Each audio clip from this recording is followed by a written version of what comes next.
इसका नंबर पहले लगा, गोरखपुर का पहले नंबर लगा।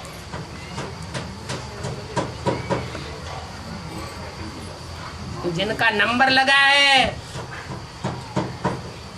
उनके ऊपर जिम्मेवारी भी आ जाती है कि हम गऊओं का घात नहीं होने देंगे,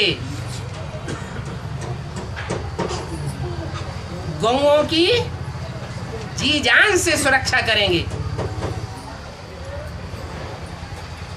और सच्ची सच्ची गौशालाएं खोलने में और खुलवाने में ईश्वरीय कार्य की मदद करेंगे।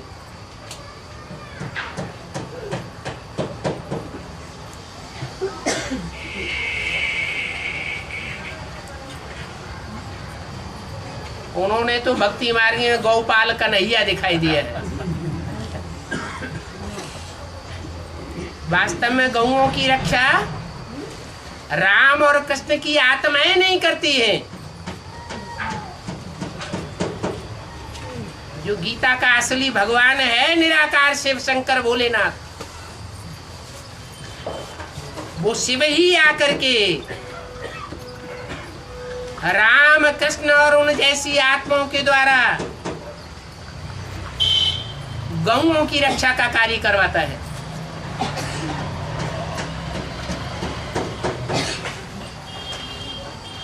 घात होने से बचाता है।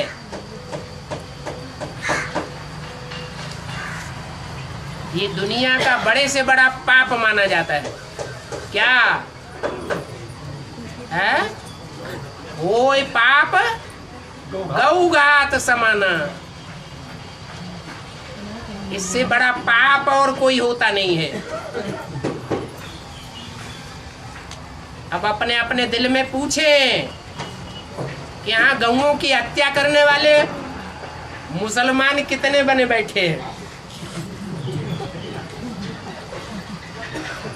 ज्ञान में आने के बाद अगर ऐसा कोई पाप हो जाता है तो कौन से धर्म में कन्वर्ट होना पड़ेगा?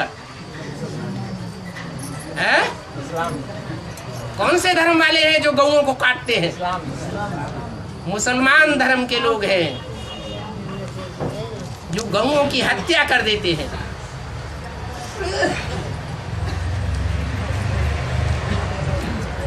हत्या हो जाती है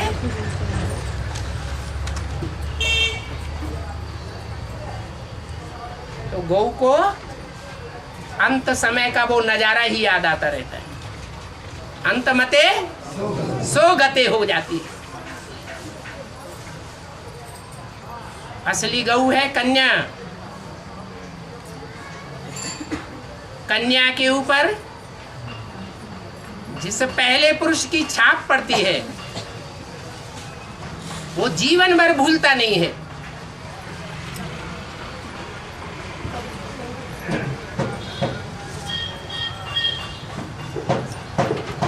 अगर ईश्वरीय कार्य के लिए अर्पण भी कर दिया जाए तो वो भगवान की नहीं बन पाती। उसका बुद्धियोग बाहर की दुनिया में भागता रहता है।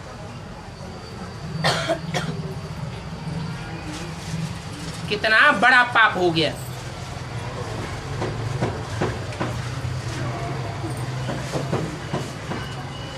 भगवान आते हैं शिवालय बनाने के लिए और गौ घात करने वाले क्या करते हैं? शिवालय को वैश्यालय बनाते हैं।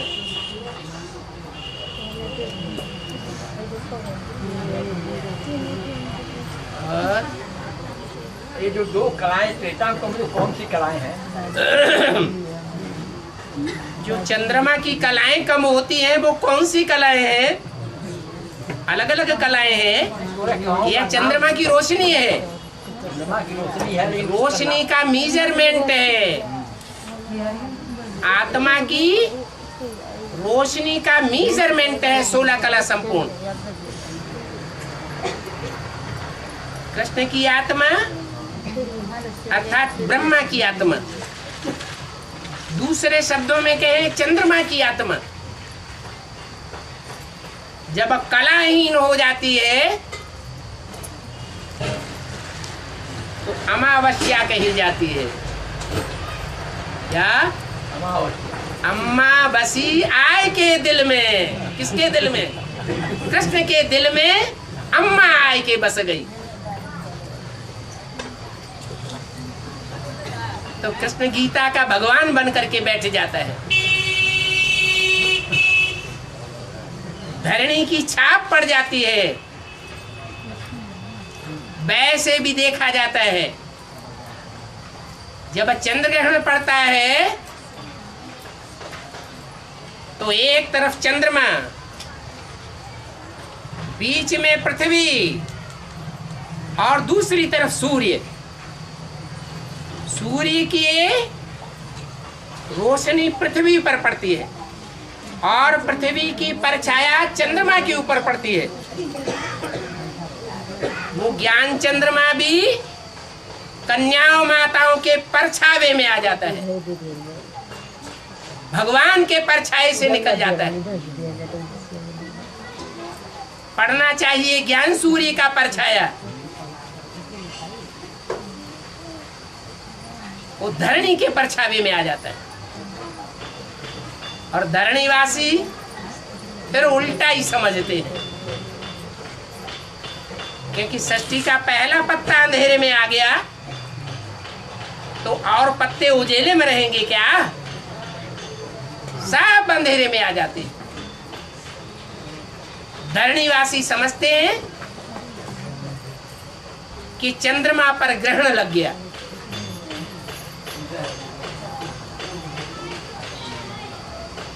लेकिन ग्रहण लगाने का निमित्त कौन बनता है?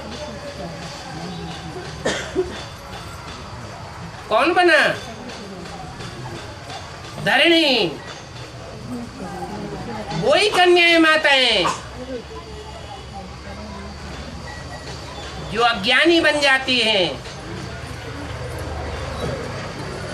भगवान को पहचान करके भी नहीं पहचान पाती, महाकाली का रूप धारण कर लेती है, महाकाली की भुजाएं बन जाती हैं और दुनिया को अंधेरे में ला करके दुनिया का सर्वनाश कराने की निमित्त बन जाती हैं। इसलिए भगवान बाप कहते हैं कि शंकर विनाश नहीं करता है। विनाश कौन करती है? असुर संहारिणी गाई हुई है। असुर संहारिणी शक्तियां गाई जाती है।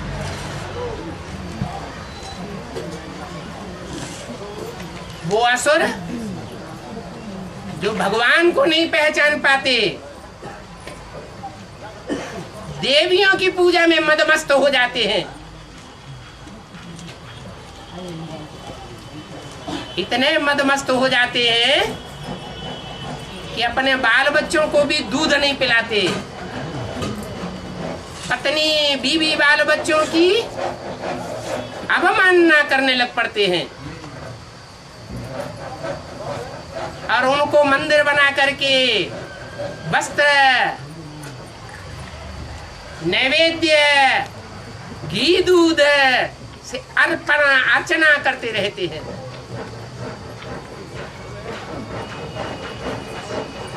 अंत में जब भगवान बाप प्रत्यक्ष होता है तब उन्हें पता चलता है, अरे ये देवियां नहीं, ये तो राक्षसियां हैं। फिर डूबी जा डूबी जा, ये नाटकबाजी करते हैं। राम के सामने परशुराम को दिखाया गया, ये क्या मतलब है?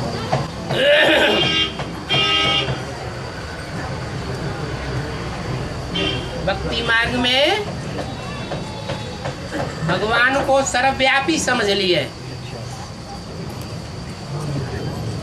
वास्तव में भगवान सर्वव्यापी नहीं है। संगम युग में जब भगवान बाप आते हैं तो बाप की याद की जो शक्ति है वो सर्वव्यापक हो जाती है। उस शक्ति को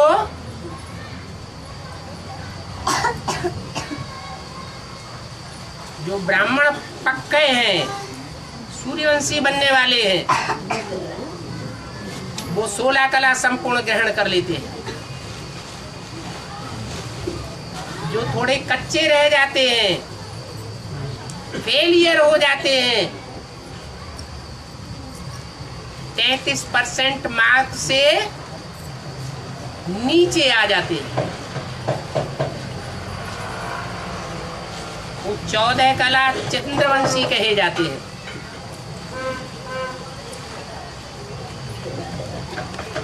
राम भगवान उनको भक्ति मार्ग में कह दिया है।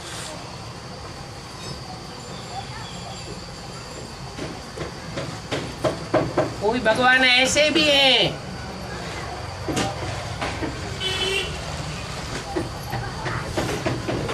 जो राम जैसे क्षत्रियों के वंश का संहार करने वाले हैं।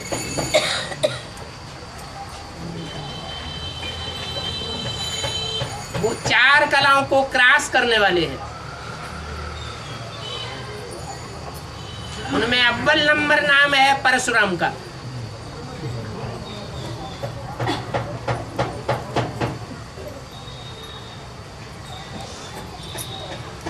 उनके पास बड़े से बड़ा शस्त्र कौन सा होता है? फरसा। फरसा है बिगड़ा हुआ रूप। असली नाम है स्पर्श। वो जो उनकी स्पर्श शक्ति है, जिस किसी भी शिष्य को स्पर्श कर देते हैं,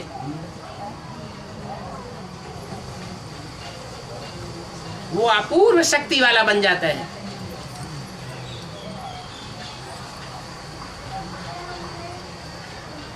वो स्पर्श शक्ति से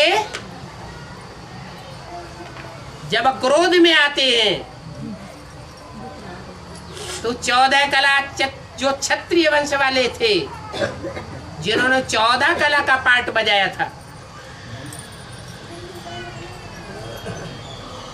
कलयुग के आते आते उन क्षत्रियों का भी संहार कर देते हैं। वो भी शूद्र बन जाते हैं।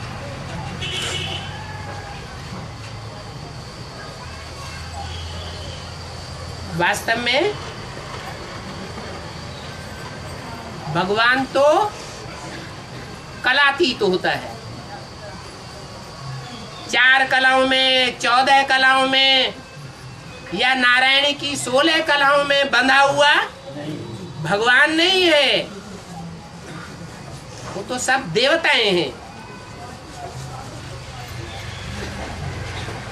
भगवान को तो शास्त्रों में ही एक तरफ शास्त्रकारों ने ही गाया हुआ है, कलातीत कल्याण कल्पांतकारी।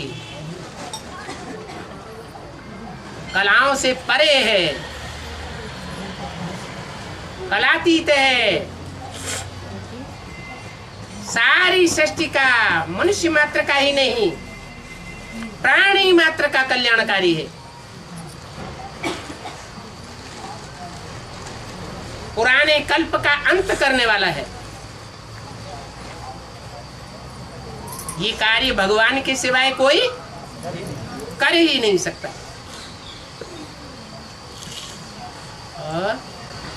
आया बाबा राम ने कहा विप्र वंश की यश पर उताई, अभय हो जो तुम्हें डेराई।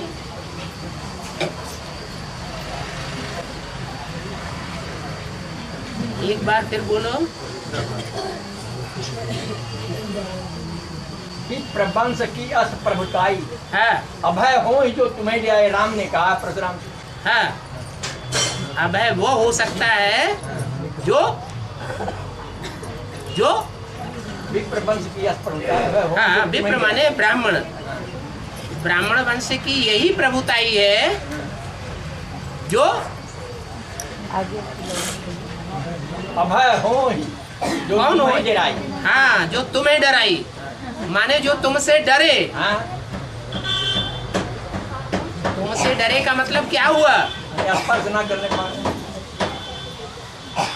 राम जो है भक्ति मार्ग में भगवान को माना गया है, और भगवान का पाठ सबसे ऊंचा होता है। जो सबसे ऊंचा है वो कोई से डरेगा क्या? इसलिए परशुराम को राम और लक्ष्मण के सामने हार खानी पड़ती है, क्योंकि वो भयभीत नहीं होते हैं। और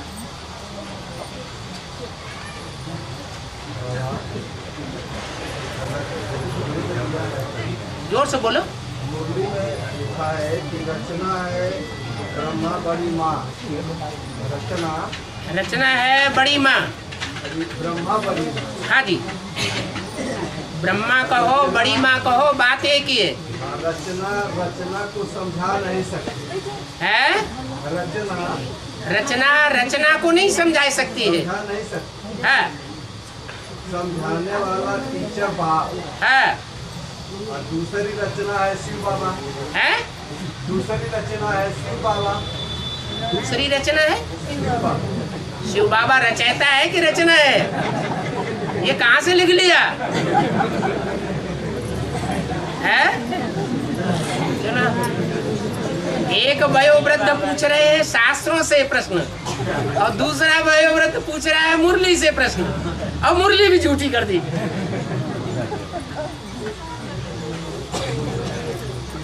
ऐसा कोई मुरली में नहीं बोला है कि शिव बाबा रचना है। शिव बाबा तो रचयिता है। शिव को रचयिता नहीं कहेंगे, शिव बाबा को रचयिता कहेंगे। रचयिता भी साकार चाहिए और रचना भी साकार चाहिए। अगर ब्रह्मा दादा लेखराज को रचयिता कहें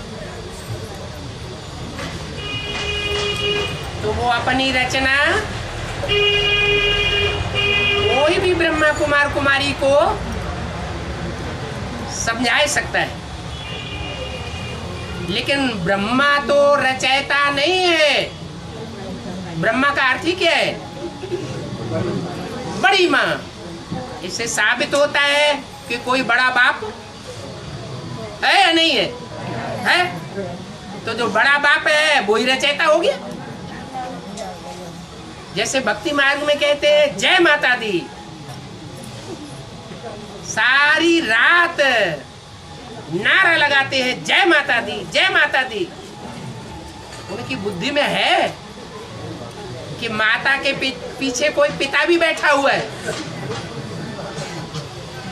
माता ने जो कार्य किए हैं असुरों को संहार करने के,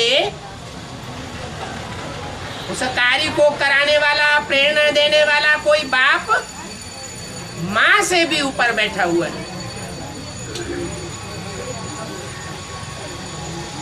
नहीं जानते।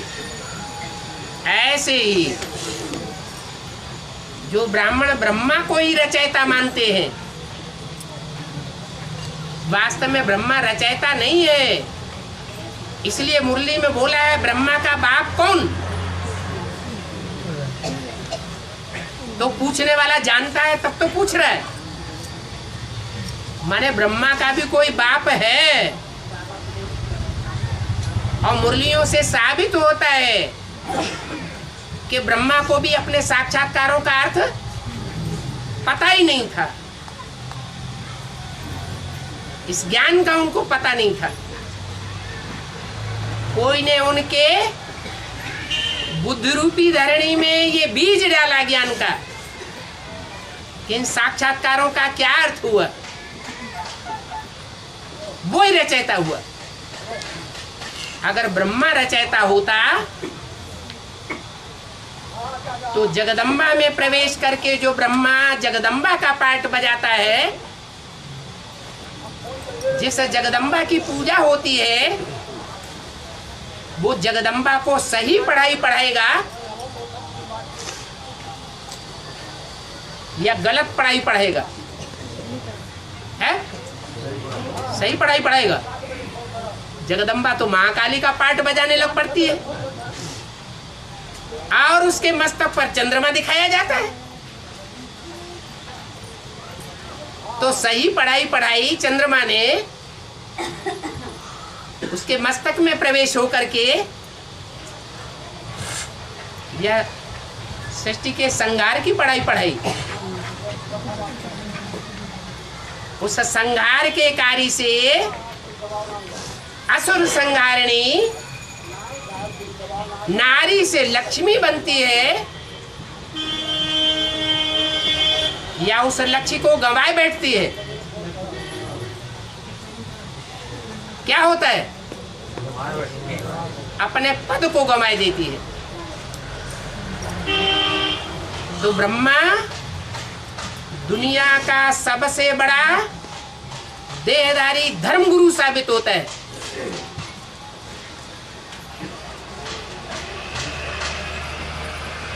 वो भी पढ़ाई पढ़ा करके कोई का कल्याण नहीं कर सकता,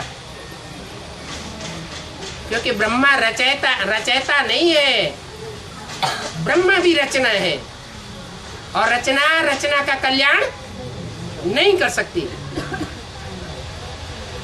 और शिव बाबा के द्वारा विश्व की बादशाही मिलती है। शिव बाबा के द्वारा विश्व की बादशाही मिलती है। यह गुह्य राज है, यह गुह्य राज है, गुह्य राज है जी, रजाई की। हाँ, इस विश्व में शिव बाप जब आते हैं तो जिस तन के द्वारा शिव बाबा संसार में प्रत्यक्ष होते हैं, उस तन के द्वारा विश्व की बादशाही भोगते हैं, महलों में रहते हैं कि कांटों के जंगलों में ही रहते हैं, पहाड़ों की ऊंची स्टेज पर निवास करते हैं, राजाओं की तरह महल माड़ियों में रह करके मान मर्तबा स्वीकार नहीं करते हैं। तो फिर विश्व की बादशाही कौन लेता है? अरे कोई लेता है या झूठी बात कह दी? हाँ, जो बाप के बच्चे हैं जिन्हें अष्टदेव कहा जाता है, 8 दिग्पाल गाए हुए हैं। दिग माने दिशाएं, 8 दिशाओं की पालना करने वाले हैं। सारी दुनिया के ऊपर 500 करोड़ की सृष्टि के ऊपर 8 दिशाओं में 8 धर्मों की आत्माओं को कंट्रोल करने वाली जो आत्माएं हैं, वो विश्व की बादशाही लेती है। सारे विश्व में प्रत्यक्ष होकर के मान मर्तबा लेती है। वो महल माड़ियों अटारियों में भी रहती है, लेकिन बाप विश्व की बादशाही नहीं लेता है। सिर्फ गाया जाता है विश्वनाथ, लेकिन वो बेताज बादशाह है। विश्व की बादशाही लेने वाले बच्चों के दिलों पर राज्य करता है। कोई भी ताज धारण नहीं करता, मान मर्तबा नहीं लेता। इसलिए ये गुह्य राज गाया हुआ है।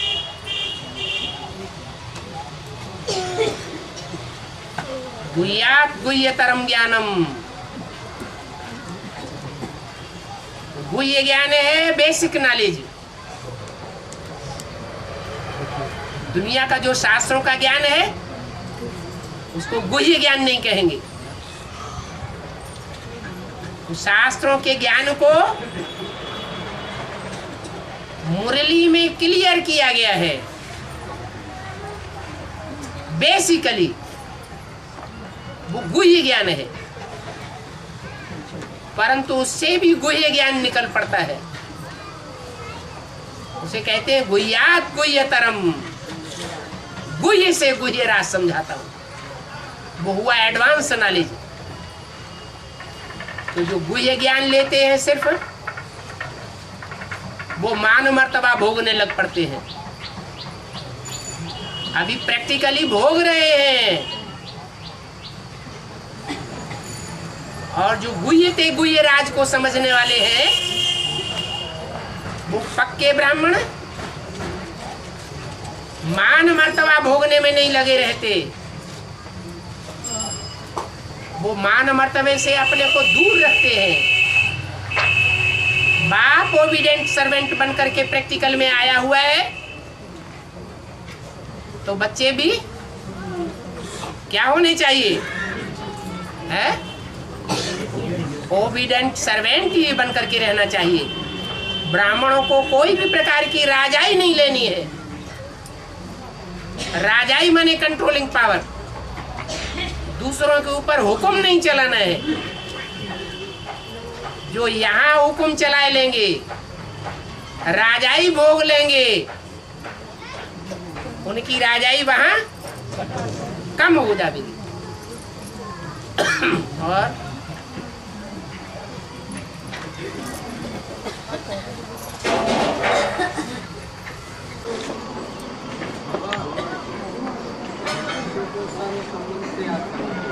है संबंध का अनुभूति कैसे करें? है और रहा है कि बच्चों को सर संबंध प्रयास करना चाहिए। हाँ, संबंध का अनुभूति कैसे करें? सब संबंधों की बाबा से अनुभूति कैसे करें? प्रश्न किसी अधर कुमार का नहीं आया है, अधर कुमारी का नहीं आया है। कुमार का प्रश्न है, कोई गुह्य राज है। लेकिन गुह्य राज मुरली में ही बाबा ने बताया हुआ है। कुमारों को जब भी बाप के नजदीक आना है, क्योंकि संबंध तो नजदीक आकर के जोड़े जाते हैं ना।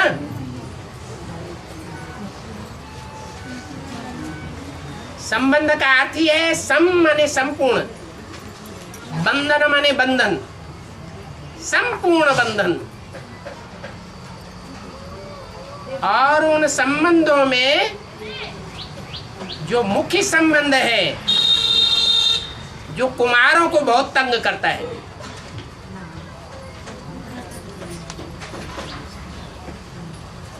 तंग होना, परेशान होना,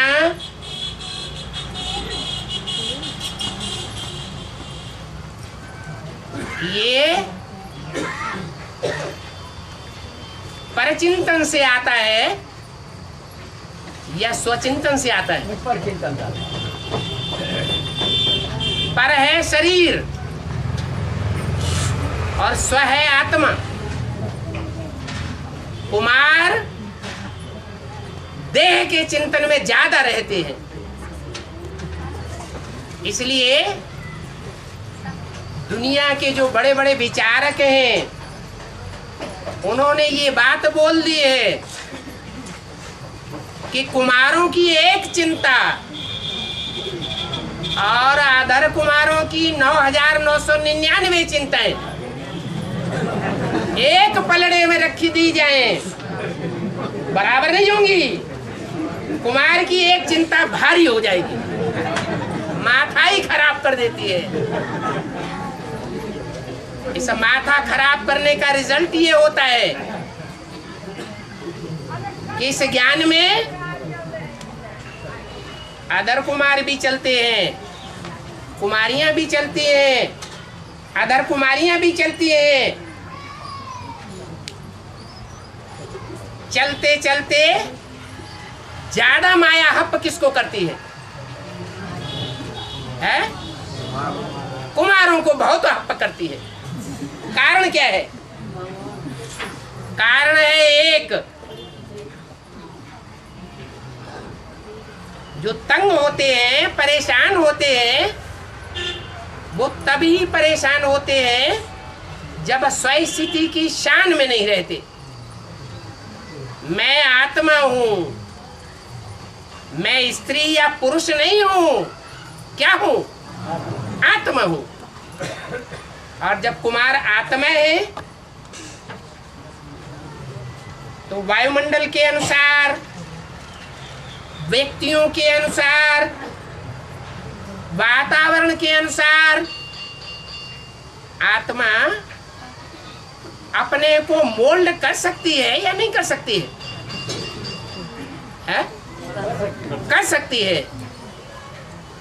तो बाबा ने कब कहा कि मेरे नजदीक आओ, मेरे से संबंध जोड़ो, उस समय देवभान में रहूं, मैं पुरुष हूं, मैं पुरुष हूं, मैं पुरुष हूं। मेरे को ये नहीं चाहिए, मेरे को वो चाहिए। बाबा ने तो नहीं बोला। ये देवभान हुआ या आत्माभिमान हुआ? देवभान है।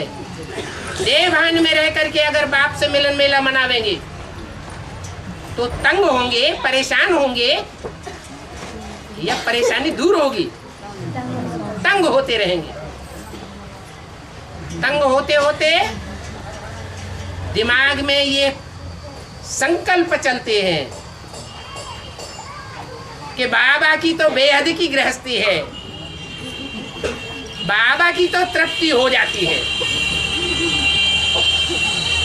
जो अधर कुमार अधर कुमारियां हैं उनकी भी गृहस्थी है, उनकी भी तृप्ति हो जाती है। और जो कुमारियां हैं वो बाबा की बन जाती हैं, उनके भी संबंधों की तृप्ति हो जाती है। हम क्या करें? लेकिन गलती कहाँ करते हैं? वो गलती याद नहीं आती। बाबा मुरली के समय ही, याद के समय ही नींद आती है, नींद आती है। याद के टाइम पर और मुरली के टाइम पर खास नींद आती है, और सारे दिन के टाइम पर नींद नहीं आती है। रात को सोते हैं तो भी नींद नहीं आती है। यहाँ तक कि अमृत वेला मिस हो जाता है। तो इसका क्या कारण है कि जब मुरली का टाइम आता है तब नींद आती है, याद का टाइम होता है तब नींद आती है।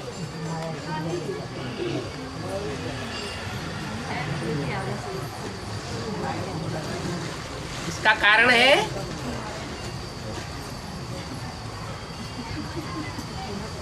तिरसठ जन्म जो पाप किए हैं उनका 1 गुना पाप चढ़ता है।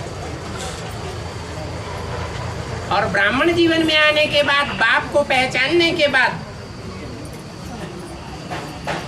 वो कड़े कड़े पाप बार बार करते हैं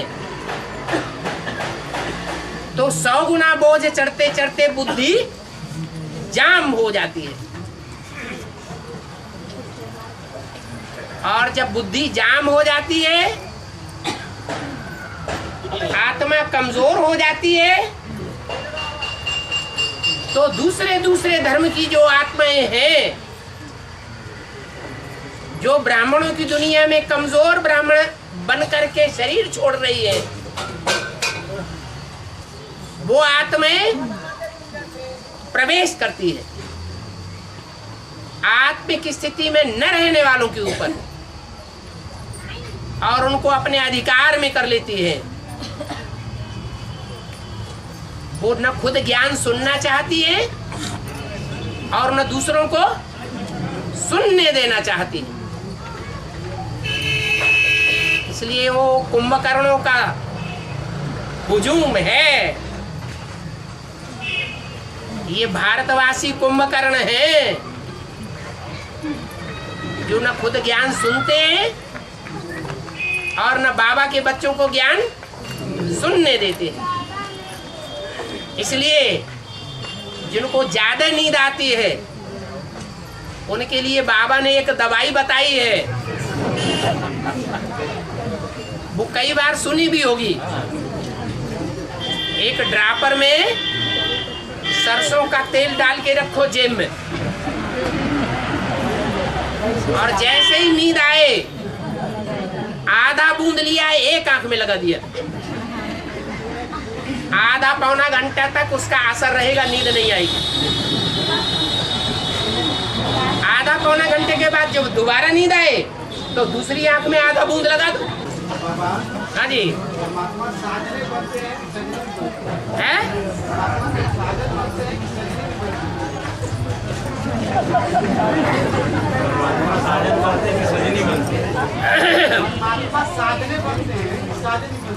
हाँ। एक कुमार ये भी होगा,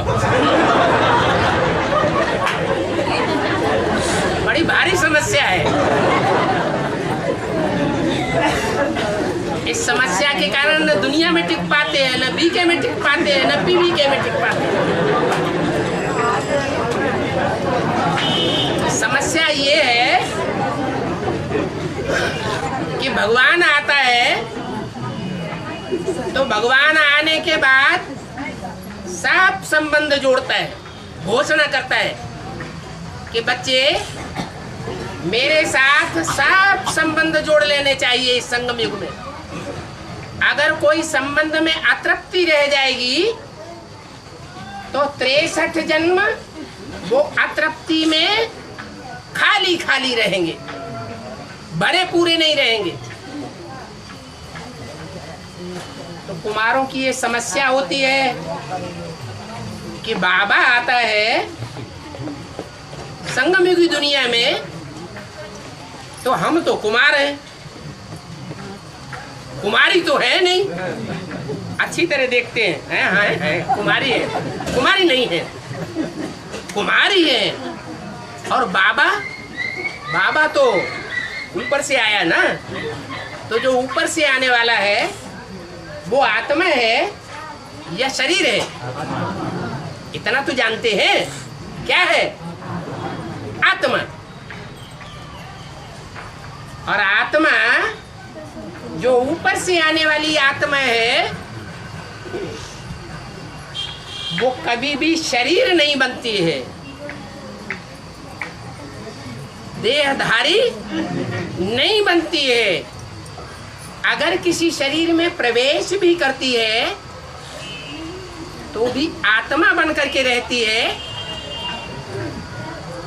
या शरीर बन जाती है, देहधारी बन जाती है, आत्मा रहती है। अब दो बातें हो गई, एक आत्मा, उसका नाम दिया है पुरुष। आत्मा का नाम क्या है? पुरुष। ये पुरी है, शरीर रूपी। और स माने आराम करने वाली। शरीर रूपी पुरी में श माने सोने वाली, आराम से। जैसे विष्णु है, सांपों की सैया है। सांप तो बड़े विकारी होते हैं, उन विकारी सांपों की सैया के ऊपर भी आराम से सोया पड़ा है। ऐसी स्टेज में जो रहे उसको कहते हैं पुरुष, आत्मा। शरीर रूपी पुरी में होते हुए भी, जैसा शिव के मंदिर में दिखाया है,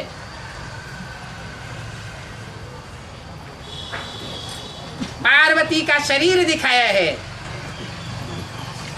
और शिव को दिखाया है शरीर रूपी पुरी के अंदर, तो भी हरकत में आता है, बेचैनी में आता है, चंचलता में आता है, या आराम से पड़ा हुआ है। है, आराम से पड़ा हुआ है। उसको कहते हैं प्रकृति के ऊपर कंट्रोल करने वाला पुरुष। वो पुरुष है, स्त्री नहीं है। जो चंचल पुरुषों के चंचलता के संपर्क संसर्ग में आने मात्र से ही चंचल हो जाती है। सैकड़ों नहीं, 16,000 रानियां गाई हुई हैं। उनके संसर्ग संपर्क में आने पर भी हरकत में नहीं आता, निश्चल रहता है। अमोघ वीर्य कहा जाता है। उसको कहा जाता है सच्चा पुरुष। बाकी तो सच्चे पुरुष है ही नहीं। शरीर रूपी पुरी में आराम से शयन करने की ताकत ही नहीं आती। इसलिए बार बार अनिश्चय बुद्धि होते रहते हैं। प्रश्न आता है कि भगवान स्त्री है या पुरुष है? अब बताओ, भगवान अगर स्त्री होता तो संसार में स्त्री के रूप में पूजा होनी चाहिए या नहीं है? होती है। ब्रह्मा कुमारियां मानती होंगी गुलजार दादी में भगवान, परंतु भक्ति मार्ग में पूजा तो नहीं होती। स्त्री रूप को भगवान नहीं कहा जा सकता। अगर भगवान स्त्री रूप में आ जावे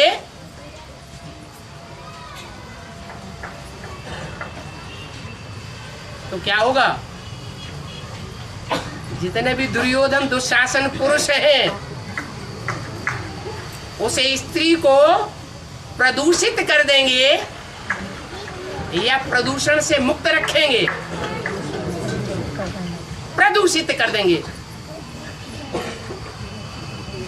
इसलिए भगवान स्त्री बन करके नहीं आता है। भगवान तो सदैव ही पुरुष है। शरीर रूपी पुरी में आराम से सोने वाला है। कभी उसको बेचैनी नहीं होती है। तो अगर ये शंका आती है कि भगवान स्त्री बनता है कि नहीं बनता है, अगर बन जाए तो पकड़े।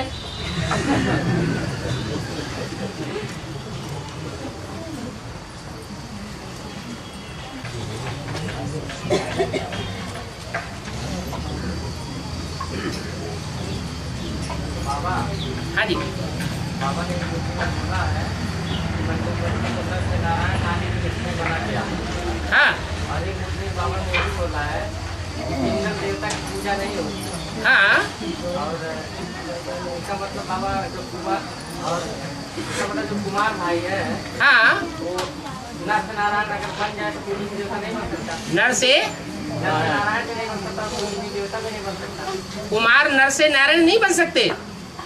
और पूजनीय देवता भी नहीं बन सकता। ये तो आप कहते हैं। नहीं बाबा, मुरली क्या नाम है? मुरली में तो नहीं कहा। मुरली में तो कहा, व्यक्तवाणी में तो बोला कुमार जो चाहे सो कर सकते हैं। बाबा ने बोला सिंगल देवता की पूजा नहीं होती। सिंगल देवता की पूजा नहीं होती। लेकिन तुमने ये कैसे जान लिया कि कोई कुमार जीवन है और कुमार जीवन में रहते हुए अगर पुरुषार्थ करता है तो कुमार होते हुए भी वो नर से नारायण नहीं बन सकता। नारायण तो कहा ही तब जाता है जब लक्ष्मी साथ देने वाली हो। अगर नारायण के साथ लक्ष्मी नहीं है तो सन्यासी हुआ, ये प्रवृत्ति मार्ग वाला हुआ। ऐसा उल्टा उल्टा ज्ञान उठा रहे।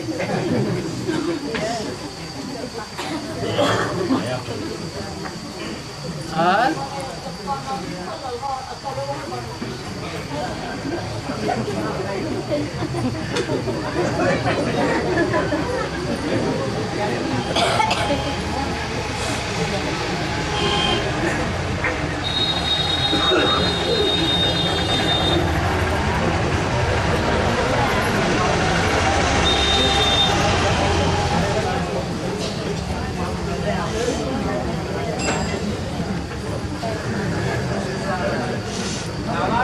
हाँ जी, अभी लोकतंत्र का नियम फैसला जा रहा है, राजतंत्र कब से लागू होगा? राजतंत्र तब लागू होगा जब हम ब्राह्मण अपनी इंद्रियों पर राज करना शुरू करेंगे। जब ब्राह्मण अपनी इंद्रियों पर राज करना असंभव समझते हैं या फेलियर हो रहे हैं, तब तक ये राजतंत्र शुरू नहीं होने वाला है। ये सही है। ऐसा ज्ञान कोई दे ही नहीं होता। और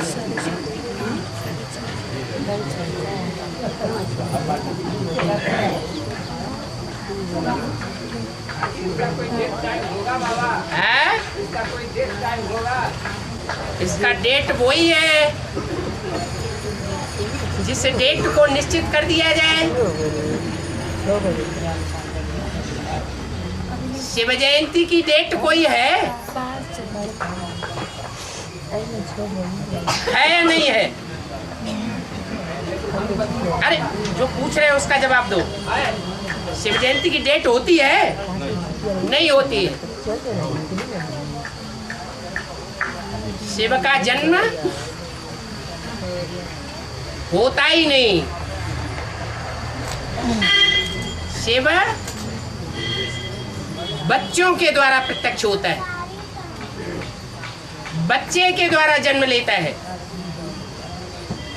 तो राम और कृष्ण का जन्म होता है, राम और कृष्ण वाली आत्माओं का प्रत्यक्षता रूपी जन्म होना है। और वो प्रत्यक्षता तभी होगी जब वो राम कृष्ण वाली आत्माएं ब्राह्मणत्व के संपूर्ण संस्कार को धारण कर लेंगी। संपूर्ण ब्राह्मण माना संपूर्ण इंद्रियों पर कंट्रोल।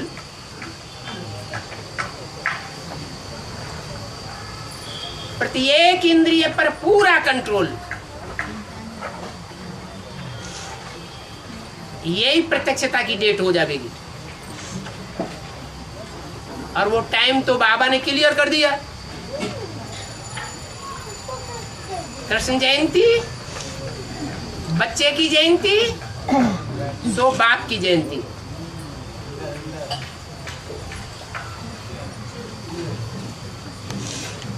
आधा रूप तो हो गया।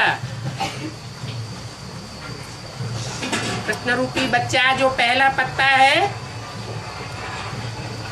उसका ब्राह्मणत्व के जीवन में पहला जन्म हो गया। ब्राह्मण का पहला जन्म होता है शरीर से,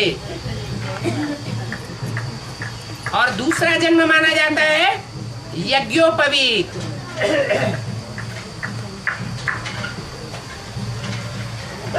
तीन ज्ञान के सूत्र हैं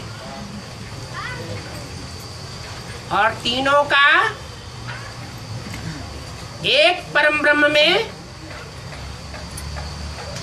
बांधा हुआ बंधन, जो अविनाशी बंधन साबित हो जाए। दुनिया में कोई कितना भी तोड़ना चाहे, लेकिन वो टूट न सके। ऐसी तीन मूर्तियां जो ज्ञान सूत्र को धारण करने वाली हैं, उनके जन्म जन्मांतर के राज खुलने लगे, तब कहेंगे त्रिमूर्ति शिव जयंती हुई। फिर उसी आधार पर बच्चों के भी जन्म जन्मांतर खुलने लगेंगे। इसलिए झाड़ में भी 3 हिस्से दिखाए गए हैं मुख्य। मनुष्य श्रेष्ठ रूपी जो कल्प वृक्ष है उसके 3 भाग हैं। एक है सीधा नीचे से ऊपर जाने वाला,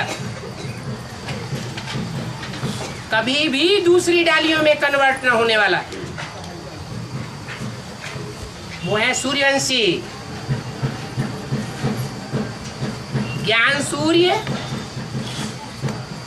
त्रिनेत्री बाप के बच्चे। दूसरे हैं चंद्रवंशी, दाईं ओर के धर्म में कन्वर्ट होने वाले। और तीसरे हैं जो चंद्रवंश से भी नीचे गिरे हुए हैं।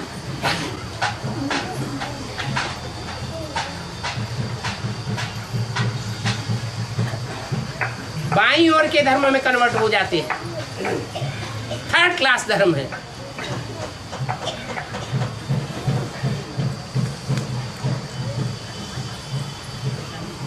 ऐसे ही ये 3 मूर्तियां हैं।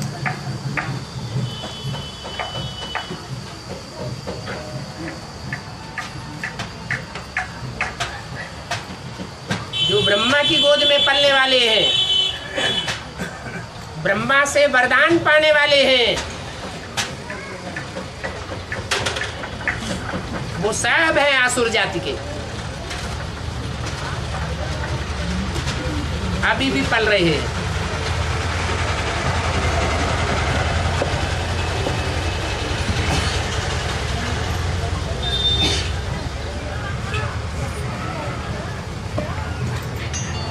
ये तीनों प्रकार की जो षष्ठी रूपी वृक्ष में आत्माएं हैं,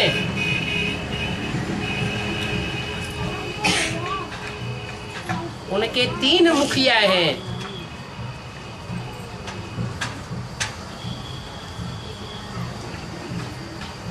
तीन ही मुख्य ट्यूब से हैं। एक धुर भाग, एक दाईं ओर कन्वर्ट होने वाला भाग और एक बाईं ओर कन्वर्ट होने वाला भाग। इनको भारतीय परंपरा में नाम दे दिया है भक्ति मार्ग में शैव संप्रदाय, लिंगायत संप्रदाय, वैष्णव वंशी और तीसरे हैं ब्रह्म समाजी। अभी फाउंडेशन पड़ रहा है।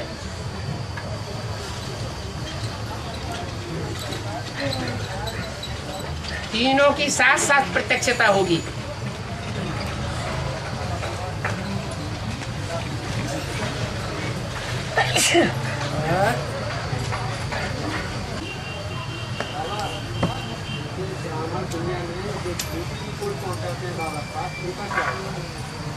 ब्राह्मण की दुनिया में हाँ? हाँ? हाँ?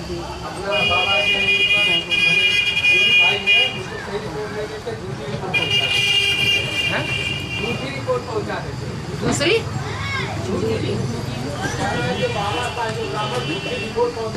हाँ, तो उनका अपना पाप का हिस्सा अपना बन जाता है। जो झूठी रिपोर्ट पहुंचाएगा वो झूठखंड बनाने वाला बनेगा, झूठखंड का मुखिया बनेगा या सचखंड का मुखिया बनेगा? झूठखंड का बनेगा। उसको झूठी दुनिया नसीब होगी। जो बाबा के पास सच्चाई पहुंचाएगा उसको सच्ची दुनिया में नसीब होगी। हमको क्या चिंता इस बात की? दूसरे के द्वारा झूठी शिकायत पहुंचा दी जाए ऊपर, तो क्या हम झूठे हो जाएंगे? अगर उनके झूठी शिकायत पहुंचाने मात्र से हम झूठे हो जाते हैं और अपन को झूठा समझने लगे, कमजोर समझने लगे तो हम उसकी प्रजा बनेंगे या उसके ऊपर राजा बनेंगे? हम तो उसकी प्रजा बन गए।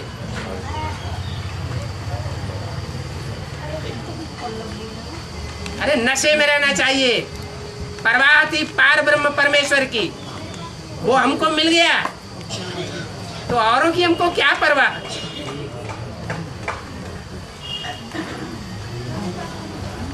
भगवान भी किसी से प्रभावित होता है क्या? कोई झूठी शिकायत कर देगा तो भगवान प्रभावित हो जाएगा क्या? अरे भगवान भी किसी की प्रजा बनता है क्या?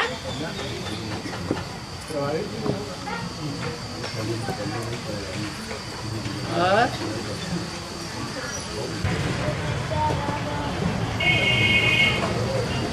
बाबा कोई भटकती हुई आत्मा के अंदर प्रवेश करके और उसके द्वारा उल्टा कर्म कराती है, जिसका भागीदार नहीं होता है, वो कोई आत्मा है उसको सही है।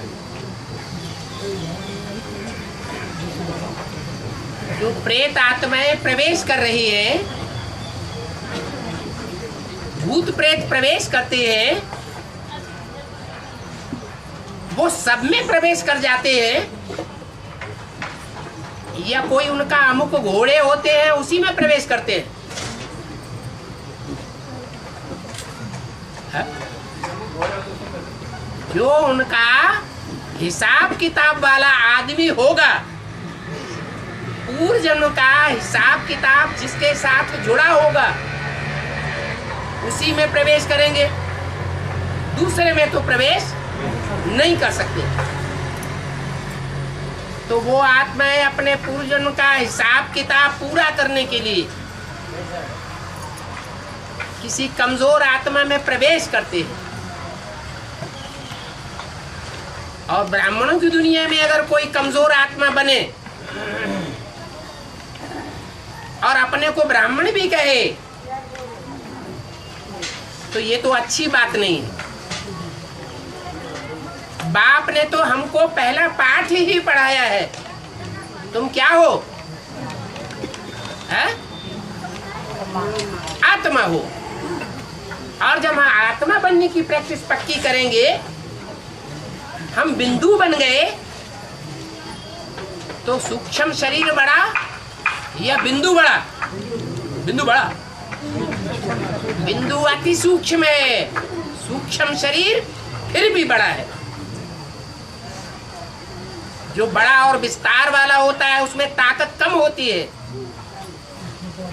और जो जितना ही सूक्ष्म आत्मा होता है उसमें उतनी ही ज्यादा पावर होती है। इसलिए बाबा ने हमें तरीका बताया हुआ है कि अमृत बेले उठते उठते सबसे पहले फाउंडेशन ही इस बात का पक्का करना चाहिए, मैं ज्योति बिंदु स्टार स्वरूप आत्मा हूं। अपने भ्रिकुटी के मध्य में 10-15 मिनट भी खींच करके भी स्टार को देखना चाहिए, प्रैक्टिस करनी चाहिए। स्टार की स्टेज में रह करके जिस किसी में भूत प्रेत प्रवेश हुआ हो उसे देखेंगे तो वो टिकेगा नहीं, या तो नीचे नजर कर देगा।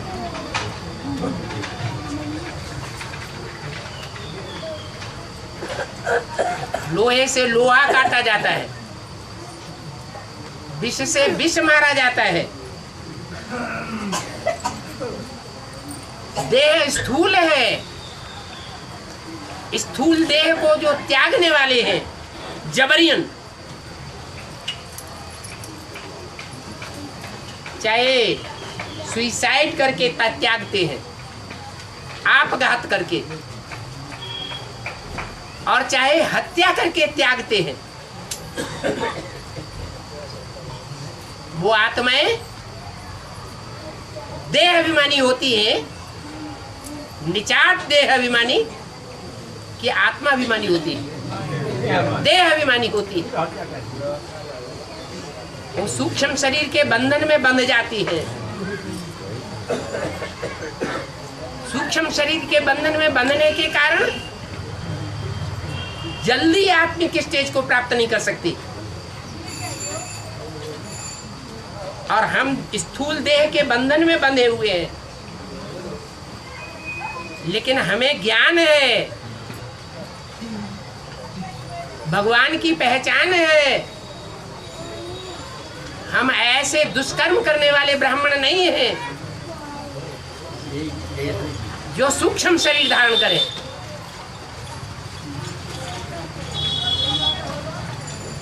जो पक्के 84 जन्म लेने वाले हैं वो पक्की आत्मिक स्टेज को धारण कर सकते हैं। जिनके कम जन्म होते हैं वो पक्की आत्मिक स्टेज को न धारण करने के कारण द्वापर युग से देह अभिमान में आकर के ज्यादा पाप कर्म करते हैं और भूत प्रेत योनियों में जाते रहते हैं। दुनिया में भूत प्रेत बनने वालों की संख्या ज्यादा है या पक्की 84 जन्मों की आत्मिक स्टेज धारण करने वालों की संख्या ज्यादा है? दुनिया में सारे ही भूत प्रेत हैं। अभी हमें तो तरीका मिल गया, यही तो हमारी लड़ाई है, इन तांत्रिकों के ऊपर कंट्रोल करना, भूत प्रेतों के ऊपर कंट्रोल करना। ये रावण संप्रदाय है, चोर उचक्के हैं, ये झूठ बोलने वाली आत्माएं हैं। झूठ बोल करके अपने को महाकाली, अपने को देवता बोल करके दूसरों से पूजा लेते हैं।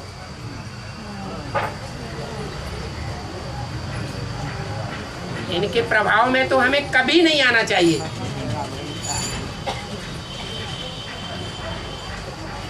लेकिन अगर कमजोरी आती भी है, जैसे बीमारी आती है, तो डॉक्टर के पास जाना होता है। भूत प्रेत आता है तो भूत प्रेतों को कंट्रोल करने वाले जो औलिया हैं उनके पास जाना पड़ता है।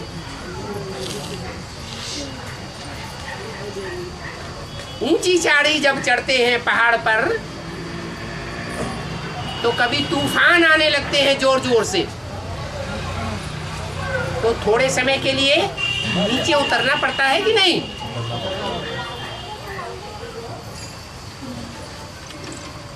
शरण लेनी पड़ती है। ऐसे ही जब तक हमारी राजयोग की संपन्न स्टेज नहीं बनी है तब तक ऐसे नहीं सोचना चाहिए कि बाबा ने तो कहा है कि याद के बल से तुम्हारी सारी बीमारियां दूर हो जाएंगी, तो हम कोई दवाई नहीं खाएंगे, कोई डॉक्टर के पास नहीं जाएंगे।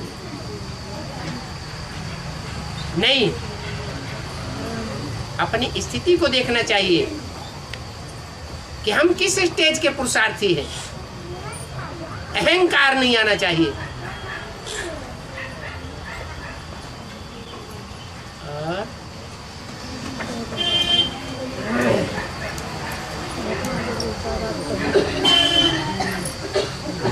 तो बाबा अपवित्रता पर ही ज्यादा हावी हो जाते हैं।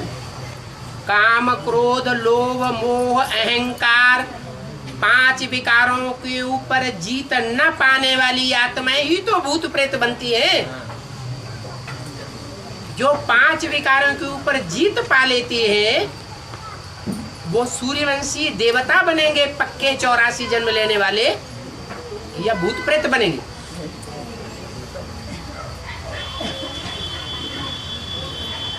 और